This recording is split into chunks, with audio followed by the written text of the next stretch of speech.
नमस्कार दोस्तों, हमारी कोशिश होती है कि हम आप तक वीडियोस जो भी हो आसान भाषा में लाएं और उसे समझाने की कोशिश करें बिना मसाले और कुछ मिक्सर की। अब इस कड़ी में जो महाराष्ट्र के पुणे में एक केस नजर आया। इस केस में अब तक अगर आप जीबीएस सिंड्रोम के बारे में नहीं समझ पाए हो तो इस वीडियो को ध्यान से सुनिएगा। एक एक चीज आपको समझ में आ जाएगी। जीबीएस सिंड्रोम की अगर पहले बात कर ली जाए तो इसके जो महाराष्ट्र के पुणे में केस आए हैं वो 100 से ज्यादा केस आ चुके हैं। एक की मौत भी हो चुकी है। ये इतना कितना खतरनाक है। अगर देखें तो जीबीएस सिंड्रोम को एक ऑटो इम्यून न्यूरोलॉजिकल डिसऑर्डर बताया जा रहा है। यानी कि एक ऐसी बीमारी है जिसमें हमारा इम्यून सिस्टम अपने ही नर्व्स पर अटैक करता है। मतलब कि हमारा नर्वस सिस्टम दो हिस्सों में होता है। आपको ये भी समझना होगा कि पहला हिस्सा कहलाता है सेंट्रल नर्वस सिस्टम। इसमें जो रीढ़ की हड्डी होती है वो होता है, ब्रेन होता है और ये वाला पार्ट सेंट्रल। वहीं दूसरे हिस्से में पेरिफेरल नर्वस सिस्टम शामिल होता है। इसमें से पूरे शरीर के जो बाकी सभी नर्व्स होती हैं वो होते हैं। पुणे में जो फैल रही हैं गुलेन बैरी सिंड्रोम, जिसको आप कह सकते हैं उसको कहते हैं क्या, इसका फुल फॉर्म होता है जिसको शॉर्ट में जीबीएस कहा जाता है, जीबीएस सिंड्रोम। तो नर्वस सिस्टम के जो दूसरे हिस्से हैं यानी कि पेरिफेरल नर्वस सिस्टम, इस पर जीबीएस अटैक करता है। तो फिर सबसे पहले इसके लक्षण को समझना जरूरी है कि इसके लक्षण क्या है। अगर इसके लक्षण को देखें तो हाथ पैरों में, टखना में और कलाई में झुनझुनी हो जाएगा, आपको सुन्न टाइप का हो जाएगा। दूसरा कि पैरों में कमजोरी आपको महसूस होगी और चलने में थोड़ी सी कमजोरी, वीकनेस होगी। जो सीढ़ियां आप पहले 5 स्टेप चढ़ चढ़ जाते होंगे वो आपको 2 स्टेप चलने में भी आपके सांस फूलने लगेंगे। बोलने, चबाने में, खाना निगलने में आपको कठिनाई होगी और आंखों की डबल विजन और आंखों को हिलाने में दिक्कत होगी।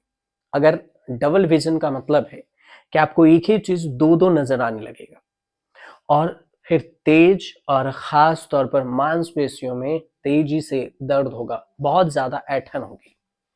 इसके अलावा यूरिन जैसे पेशाब और फिर आपको बाथरूम जाने में समस्या हो सकती है।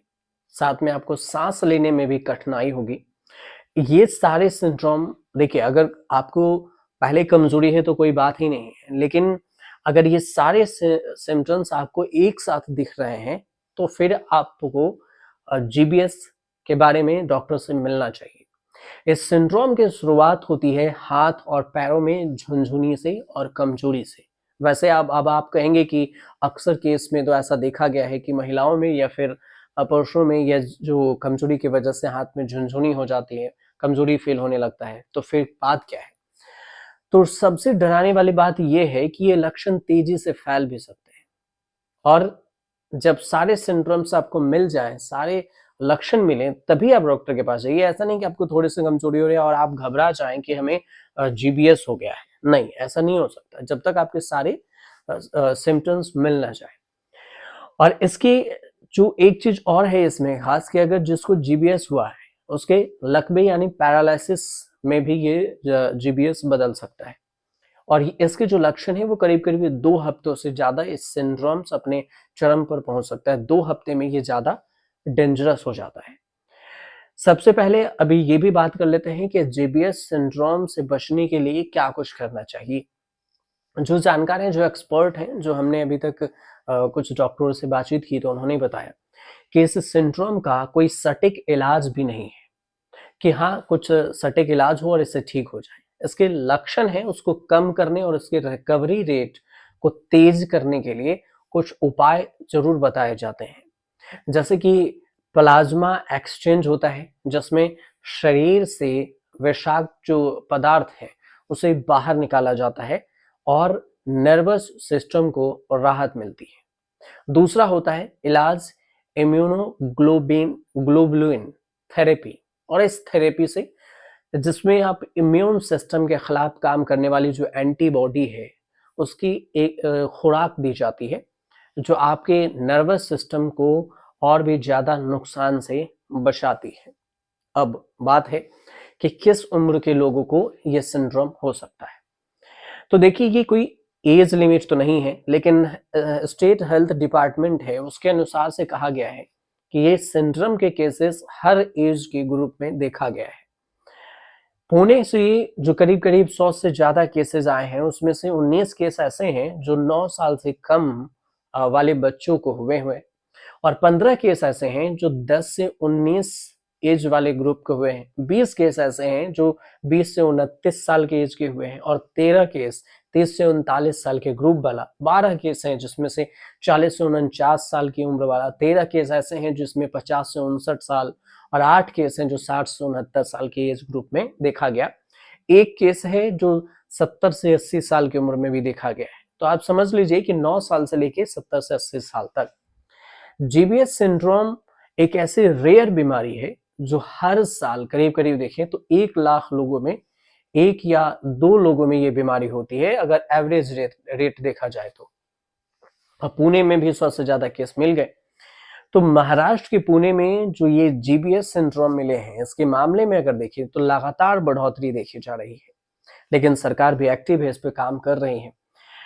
जैसे जीबीएस को रेयर बीमारी इसलिए माना जाता है और घातक माना जाता है क्योंकि इसके कारण आपको इसके कितना खतरनाक है समझिए कि अमेरिका के पूर्व राष्ट्रपति रहे, उनकी भी इसी से जान गई थी। कुछ जो रिपोर्ट है उसमें ये भी दावे किए जा रहे हैं कि जीबीएस के ही लक्षण थे, और कुछ रिपोर्ट्स ऐसे भी हैं जो जीबीएस के लक्षण को खारिज कर देते हैं। यहाँ विरोधाभास है। लेकिन जीबीएस के कारण अमेरिका के जो पूर्व राष्ट्रपति हैं फ्रैंकलिन डी रूजवेल्ट, इनकी मौत हुई थी। 12 अप्रैल 1945 की ये बात है जब वो 63 साल के ही थे। रूजवेल्ट को पैरालिसिस मार गया था, लकवा मार दिया था, और उनके कमर के नीचे के जो हिस्से हैं वो काम करना बंद कर दिया। पहले तो ऐसा ही बोला गया था कि पहले पोलियो के इसकी बात होने लगी थी कि इसका पोलियो का कारण हो सकता है। बाद में जब इन पर रिसर्च किया गया तो फिर इस बात के पुख्ते सबूत आए सामने कि उनकी मौत भी गुलेन बैरे सिंड्रोम से हुई थी, मतलब कि जीबीएस से। अब इस सिंड्रोम का जो नाम है वो नाम कैसे पड़ा, तो फ्रांसीसी न्यूरोलॉजिस्ट हैं जॉर्जेस गुलेन और फिर जी एलेक्जेंडर बैरे, इन दोनों के नाम को मिलाकर जिन्होंने फ्रांसीसी डॉक्टर आंद्रे स्ट्रोहल के साथ मिलकर 1916 में इस बीमारी के बारे में काफी रिसर्च किया। ये बीमारी काफी पुरानी है, और पेरू में इसी बीमारी की वजह से पेरू में इमरजेंसी भी लगानी पड़ी थी, लेकिन ये इमरजेंसी लगी थी 2023 में। 2023 में पेरू के में ही जीबीएस सिंड्रोम ने कहर बरपाया था खूब, और फिर इससे निपटने के लिए वहां पर सरकार को 90 दिनों के लिए हेल्थ इमरजेंसी लगानी पड़ी थी। 90 दिन मतलब 3 महीने के करीब में। अब जीबीएस के इलाज में जो इंजेक्शन है, उस इंजेक्शन में कहा जा रहा है डॉक्टर कि IVIG इंजेक्शन का इस्तेमाल डॉक्टर कर रहे हैं।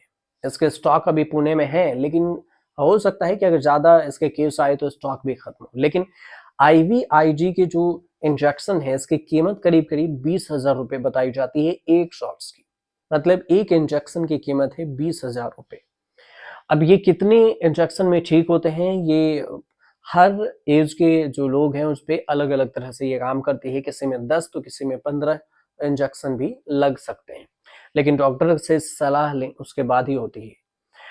16 जनवरी को एक केस सामने आया था।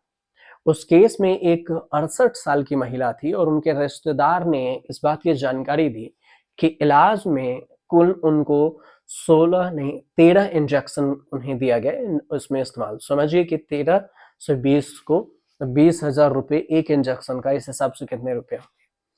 अब जो ये कौन सी बैक्टीरिया है जिसके अटैक से ऐसा केस आ रहा है, तो जांच से पता चला कि अस्पताल में जो भर्ती हुए मरीज हैं, कुछ मरीज, उनमें कैम्बिलोबैक्टर जेजुनी बैक्टीरिया मिला है।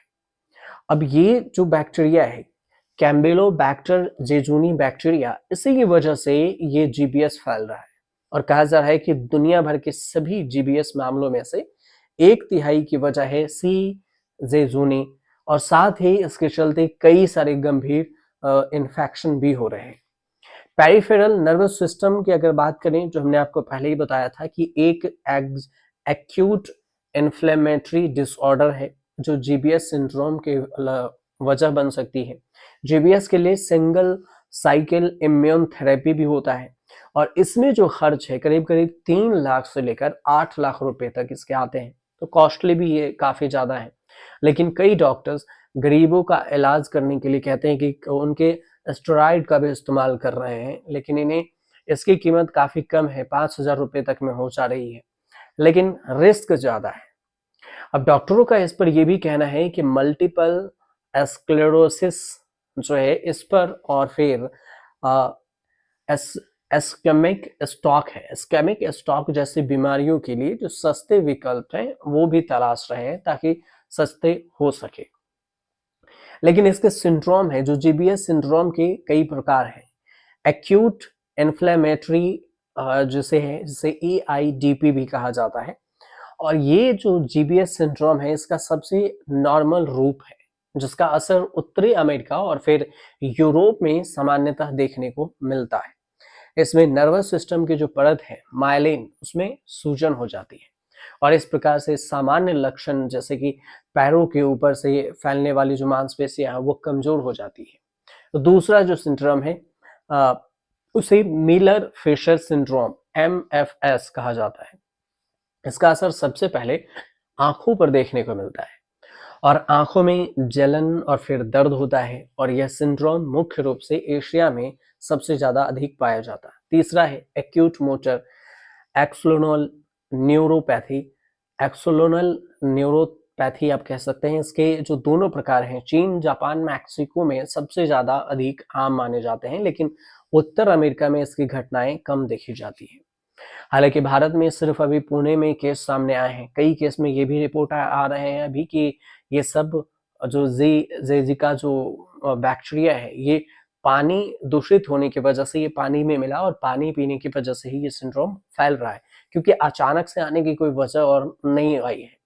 फिलहाल कौन कौन सी वजह होती है अभी डॉक्टर और जो रिसर्चर हैं वो वहाँ पे काम कर रहे हैं, लेकिन इसमें ये चीज और भी ध्यान दीजिए कि ऐसा नहीं है कि ये जो सिंड्रोम है ये ट्रैवल कर सकता है। जैसे किसी मरीज को हुआ वहां पर उसे फैल जाएगा, कहीं और जाएगा, तो ऐसा नहीं है। जिसके इम्यून में होगा ये उसी से संक्रमण होगा, उसी को इन्फेक्शन लेगा, तो इससे ज्यादा डरने की भी जरूरत नहीं है।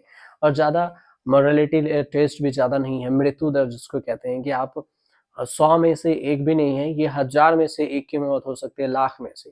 मतलब अगर 100 केस आए हैं तो समझिए कि 3 लाख केस की जांच हुई होगी, तो फिर ये 100 केस सामने आए हैं, मतलब 3 लाख में से 100 है, तो ये कोई ज्यादा है नहीं केस। अभी सरकार इस पर काम कर रही है। फिलहाल उम्मीद करते हैं कि आपको जो ये जीबीएस सिंड्रोम है इसका आसानी से पूरी डिटेल समझ में आ गई हो, और अगर आ गई हो तो चैनल को सब्सक्राइब कीजिएगा, शेयर कीजिएगा और कमेंट कीजिएगा।